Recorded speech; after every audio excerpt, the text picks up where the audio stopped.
Bonjour, bienvenue pour cette seconde séance de cette deuxième semaine. Donc nous en sommes au 4e thème. Ma souffrance n'a pas été entendue. Donc, sous-entendu, je n'ai pas été reconnue dans ma souffrance, dans ce qui m'a blessée, dans ce qui m'a heurtée.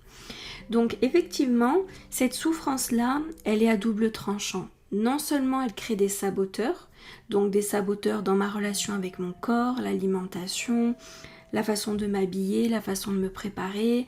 Lorsque je me regarde dans le miroir, je n'arrive pas à me voir telle que je suis réellement. Donc ça crée une cassure entre mon image et la personne que je suis physiquement. Et ensuite, malheureusement, cela va créer des protections qui vont créer soit des conflits, soit au contraire de l'isolement, soit au contraire des relations très succinctes, très superficielles, qui n'arrivent pas à aller trop loin dans l'expérience ou au fil des années, parce que des cassures se mettent en place, parce que des déceptions, des désillusions. Donc en fait, énormément de choses peuvent se jouer inconsciemment, et malheureusement, on ne sait pas d'où cela vient. Eh bien, quand on a un tel déséquilibre émotionnel, parce qu'à un moment donné, il y a eu de la souffrance, eh bien, il y a grand besoin de venir le libérer, de lui donner la parole et de le laisser s'exprimer. Donc, nous allons venir sur le point karaté. Même si ma souffrance n'a pas été entendue, j'en suis sincèrement et profondément désolée.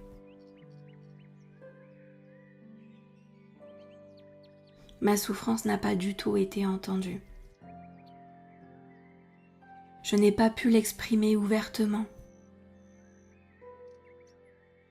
Bien au contraire, j'ai dû la faire taire, la rendre toute petite, l'oublier. Seulement, elle était tellement virulente qu'elle m'a rongée de l'intérieur. Elle m'a broyée de l'intérieur. Cela a été tellement douloureux émotionnellement que j'en ai gardé d'énormes séquelles.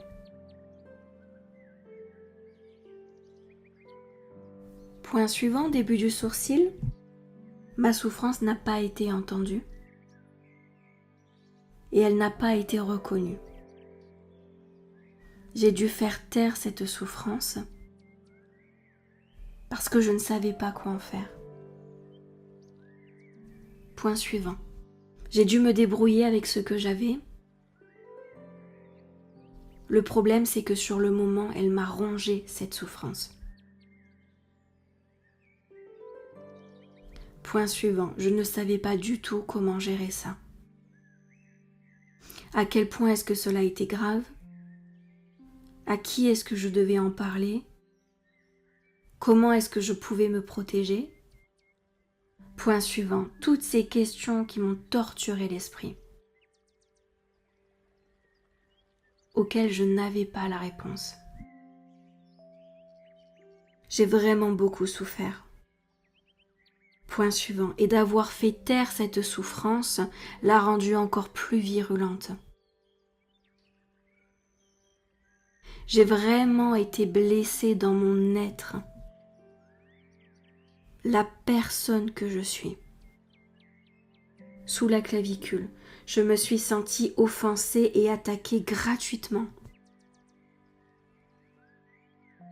En totale impunité, et je n'ai reçu aucune protection. J'ai dû ravaler cette souffrance. J'ai dû ravaler la violence de cette expérience.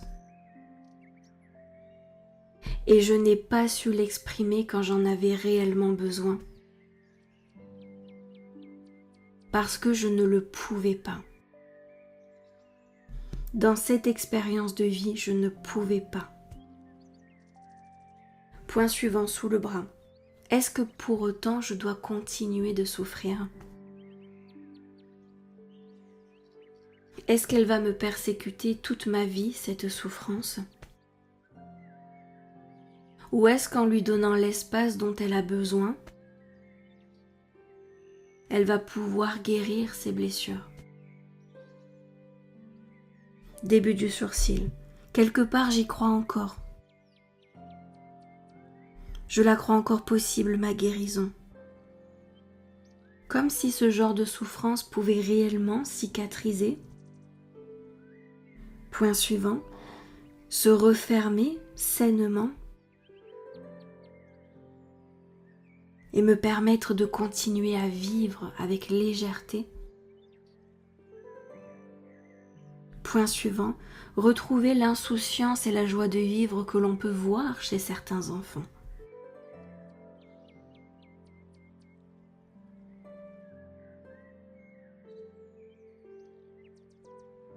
Point suivant, retrouver cet amour de la vie, ce sentiment d'être vivante et d'être incroyable.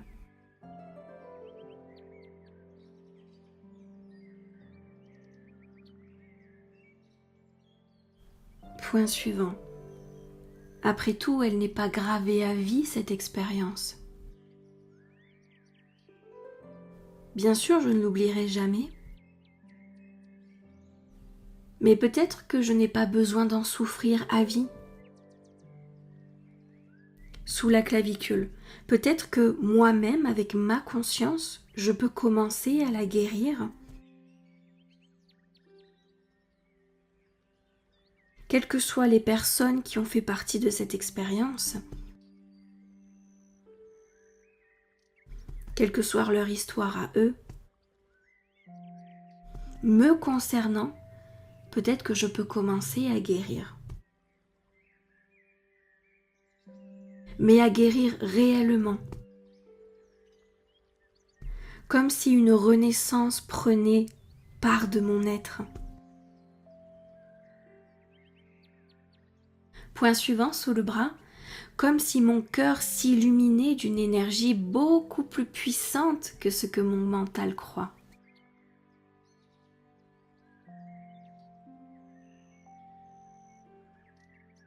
Comme si mon cœur pouvait recevoir toute la guérison qu'il attend depuis tout ce temps.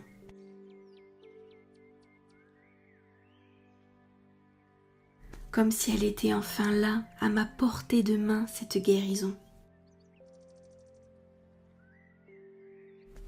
En tout cas, je m'ouvre à cette possibilité. Je m'ouvre sincèrement à cette possibilité. Parce que je sais au fond de moi que je n'ai jamais rien fait de mal. Et que je n'ai jamais été une mauvaise personne. Et je suis aussi en train de prendre conscience que quelle que soit mon histoire de vie, je recevrai toujours l'amour de ce grand univers. Toujours. Parfait, très bien. Allez, nous allons respirer. Prenez le temps d'expulser dans votre expiration tout ce que vous avez remué, tout ce que vous avez décollé, tout ce que vous souhaitez expulser, faire sortir de votre être. On le fait ensemble, c'est parti.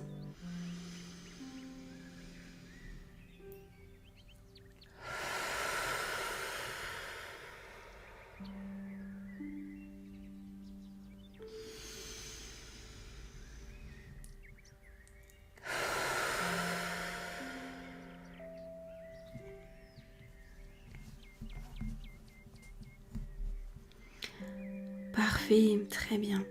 Vous allez mettre vos mains autour de votre cœur et je vais vous suggérer des phrases. Deux possibilités. Soit vous les écoutez, les yeux fermés, en ressentant tout ce qu'elles procurent dans votre corps. Soit vous les répétez à haute voix juste après moi pour les faire résonner dans votre être, dans votre conscience, comme vous préférez. Je suis le plus grand amour de cet univers.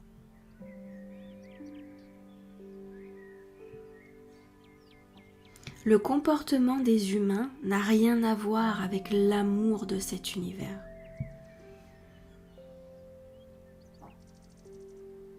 L'univers m'a toujours aimé. Ce grand univers m'a toujours admiré. Il expérimente la vie à travers moi. jamais il ne me jugera. Jamais il ne me condamnera. Parce que ce grand univers, cette immense source de conscience, n'est construite que sur l'amour. Et elle existe indépendamment des comportements de l'être humain. Donc, quelle que soit mon histoire, je reçois cet amour immensément grand.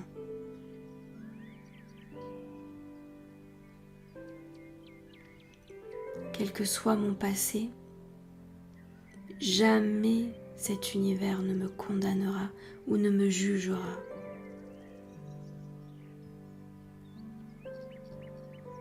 Pour cet univers, je suis précieuse.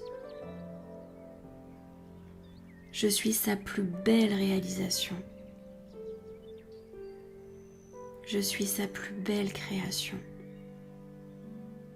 Si je souhaite recevoir de l'amour, je n'ai qu'à lui demander et il me le donnera.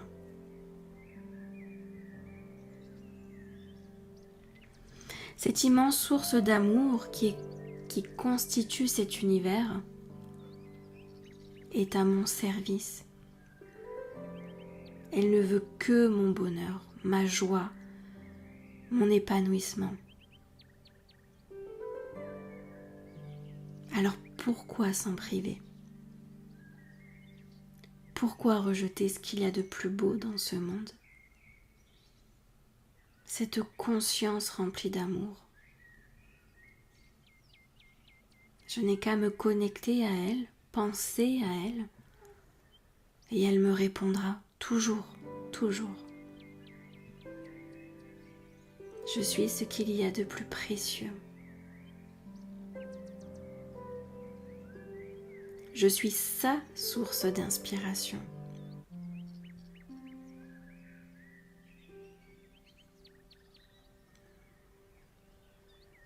Je lui permets d'expérimenter la vie, la joie, le bonheur.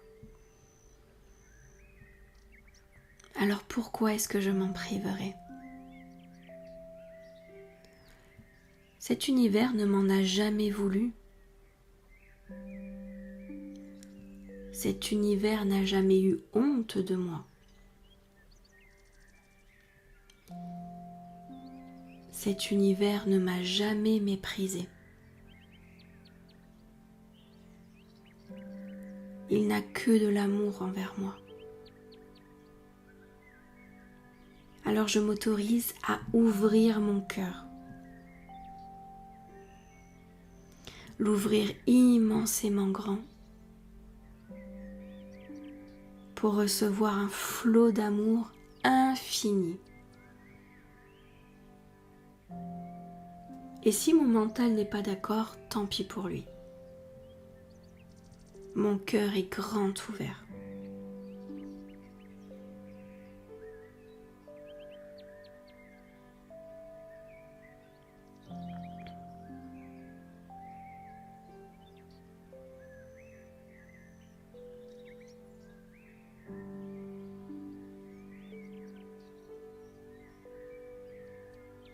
Parfait, très bien.